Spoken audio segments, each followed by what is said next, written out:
All right, well, today we're going to talk about KSP and QSP.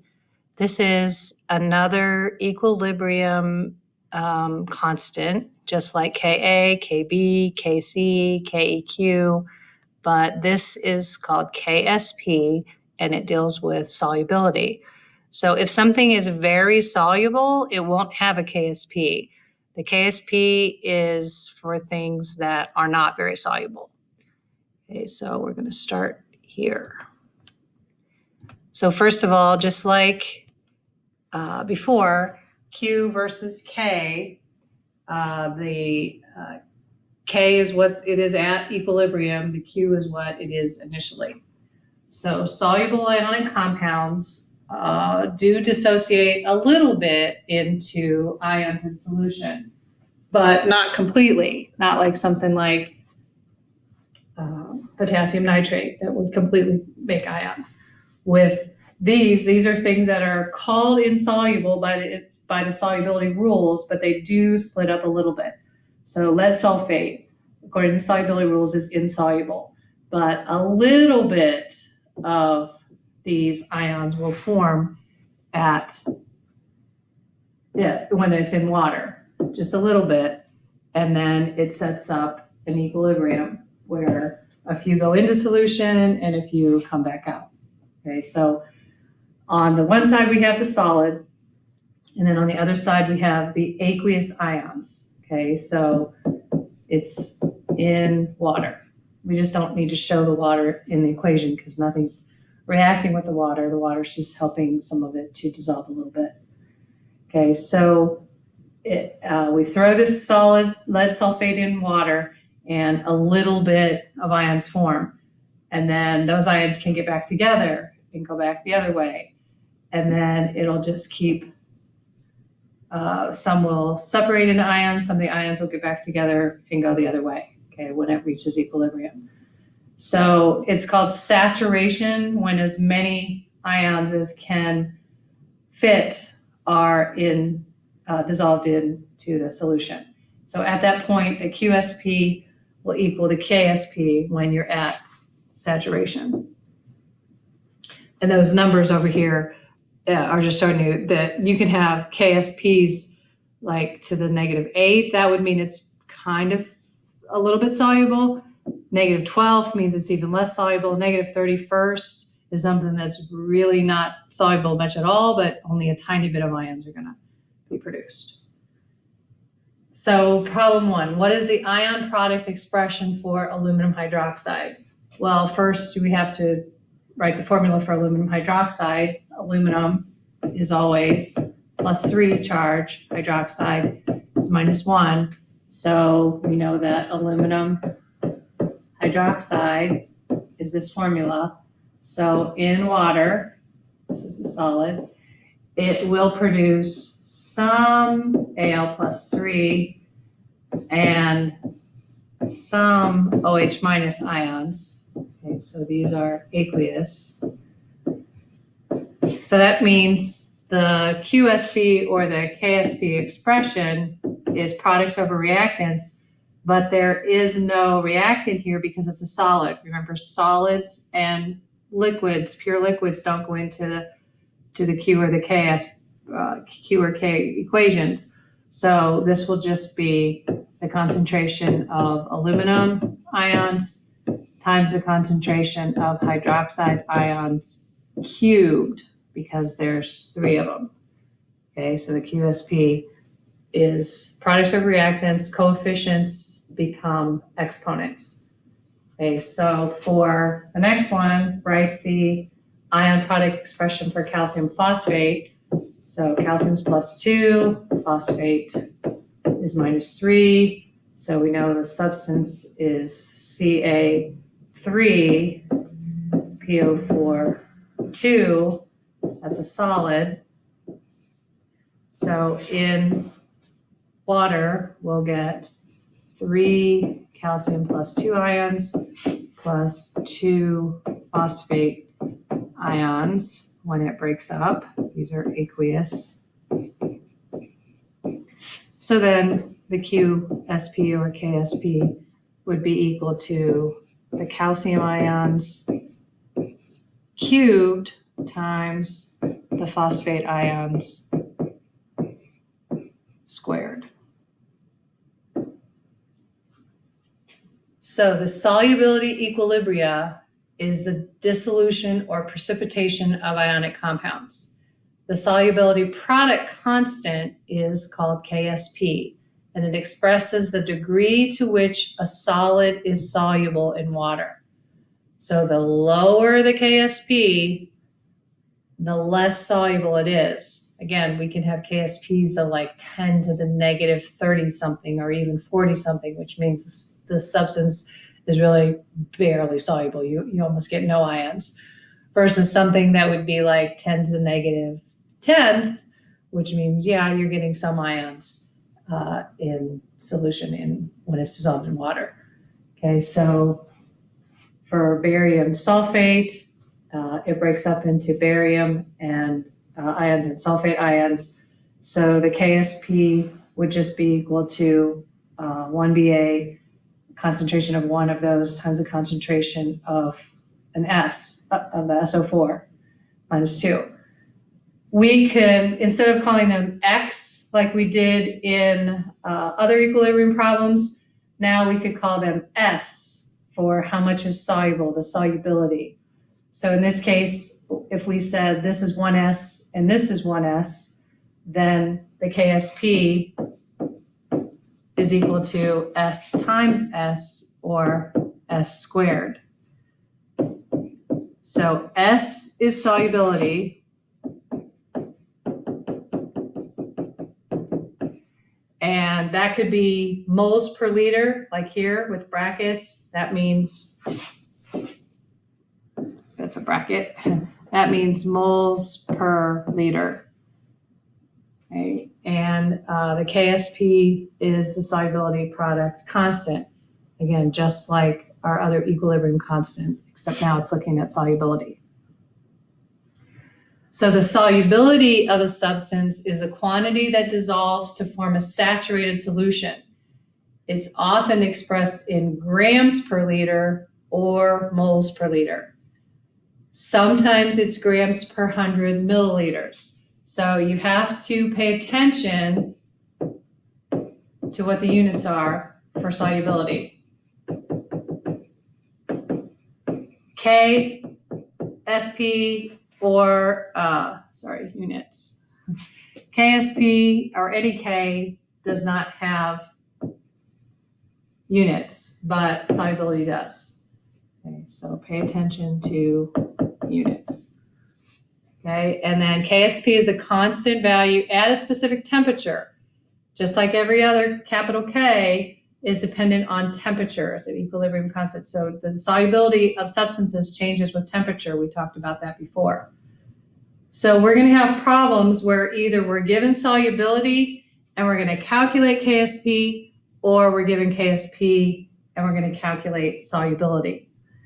So the number of ions that are formed is going to vary depending on what the substance is. So if just 2 ions are forming, then we'll have KSP equals S squared.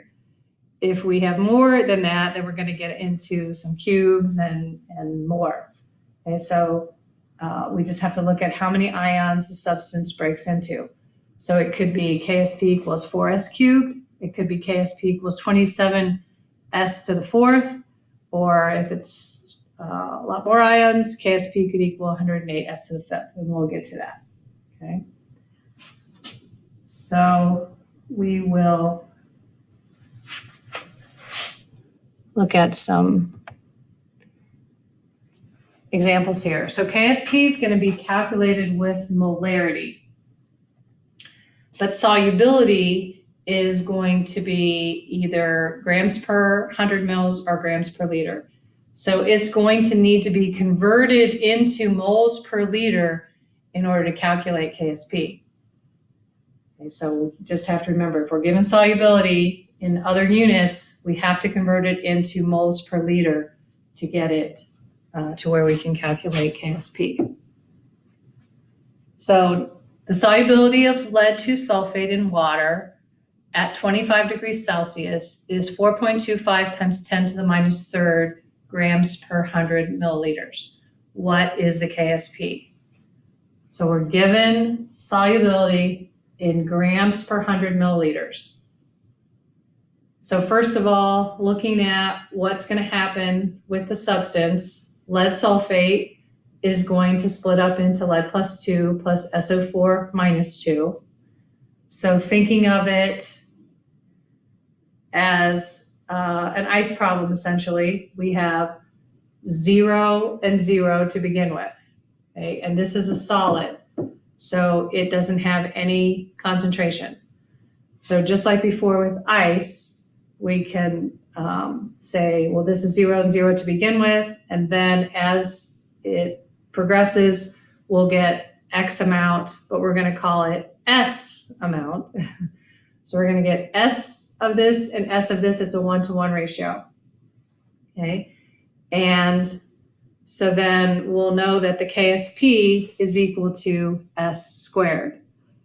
We need S to be in moles per liter, however, in order to plug it in to there. It was given as grams per 100 milliliters. So this is where we have to do our conversion. We have to convert the grams per 100 milliliters to moles per liter. So adding up the molar mass of lead sulfate, it comes out to be 303 grams. So we're going to change our grams to moles like we always do by dividing by molar mass. That'll get us to moles per 100 milliliters, but then we need to convert milliliters to liters. So since milliliters is on the bottom, I put milliliters on top. So 1,000 milliliters is a liter, will then convert us to moles per liter when we multiply and divide that out. And it comes out to be 1.4 times 10 to the minus fourth. So that's S, okay? That's solubility. So S equals 1.4 times 10 to the minus fourth. So then KSP, we said for this one, since it only breaks up into 2 ions, is S squared. So when we square 1.4 times 10 to the minus fourth, that will be our KSP value. So what is that? So 1.4 times 10 to the negative fourth squared equals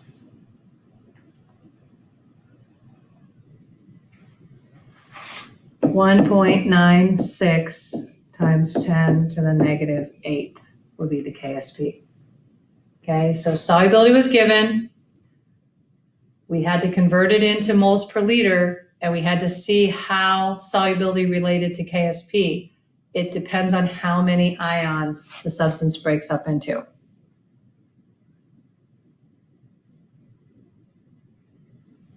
Okay, so another problem. When lead 2 fluoride is shaken with pure water at 25 degrees Celsius, the solubility is found to be 0.64 grams per liter. Calculate the KSP. So now we have lead 2 fluoride, which is PbF2. When that breaks up, we get Pb plus 2 plus 2 F minuses. So now when we set up our little ice, we have, again, no concentration for the solid, 0, 0 to begin with, but this is a single S, but this has a 2 in front of it. So this is going to gain twice as much. So this is 2S. So S plus 2S, or plus S plus 2S, okay, and S and 2S. So now when we plug those into the K expression, in place of Pb plus 2, we write S. In place of F minus, we write 2S, but then that's also squared. Remember, the coefficient actually counts twice. It counts in your ice setup because there's 2 of them, but then when you put it into the KSP, you also have to square it. So this is where we end up with KSP equals 4S cubed, because there's 3 ions. So whenever something's breaking into 2 ions, KSP will equal S squared. When it's breaking into 3 ions, KSP will equal 4S cubed. Now we just have to find S, so we can substitute S in there. S was given in grams per liter, so we just need to divide by the molar mass of PbF2, which is 245.2 grams. Okay, molar mass. And that comes out to be 0.0026. So plugging in that into the KSP expression, KSP equals 4 times 0.0026 cubed. And it looks like that comes out to be 7.03 times 10 to the minus 8. Okay, so when you're given solubility, you change the units to moles per liter, and then you plug that into the KSP expression when you figured out what KSP is going to equal in terms of S. You have to look to see how many ions it's going to break up into.